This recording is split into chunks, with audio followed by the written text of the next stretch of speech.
Hi everyone. So I've been reading this article by the government, by The Guardian. The complete 2024 Australian budget, choose the news coverage that matters to you. So it's basically like a live information session about the budget from the government, from The Guardian, sorry. Why am I talking about the government every time?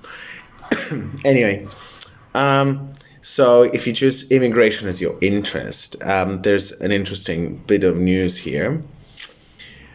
University accommodation and capping international student numbers. The government says, The Guardian says, the government has previously announced its intention to place a cap on the number of international students studying in Australia.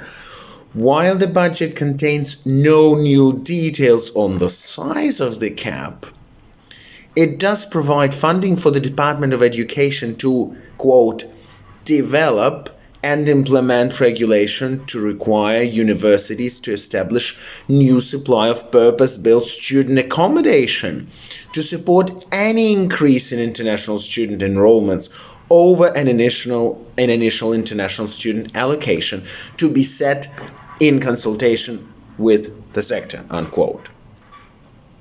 Okay, so once again, because it's important, I will leave the link to this Guardian coverage below this video, but this is important. If you're a uni, if you're a college, you need to supply purpose-built. We don't have much, if any of that in Australia. So if we start building accommodation, then when are we going to increase international student numbers? Purpose-built student accommodation to support any increase in international student enrollments over an initial international student allocation. So what that means, there will be an initial international student allocation, which is, they say, to be set in consultation with the sector. So once they consult with them, an initial student allocation, a cap, I think Canada has done the same. A cap will be in the student sector, a cap, no more than X number of students. And if you want to have more, if you're a uni and you want to have more, you must build accommodation, student accommodation for this purpose, which is it's not going to happen. Not in the coming 3, 4, 5, 10x years. Highly unlikely. Like, I would be really surprised if universities rushed to build accommodation, student purposed accommodation. What do you think about it? We've had plenty of visas refusals in the past weeks and months now that the government, not we, but I've had. People have brought me visa refusals. I personally rarely apply for student visas, but I go to the Administrative Appeals Tribunal when you bring in the refusals from your education agents or migration agents or self-lodgements.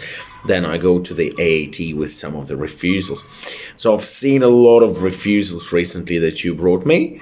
What do you think about it?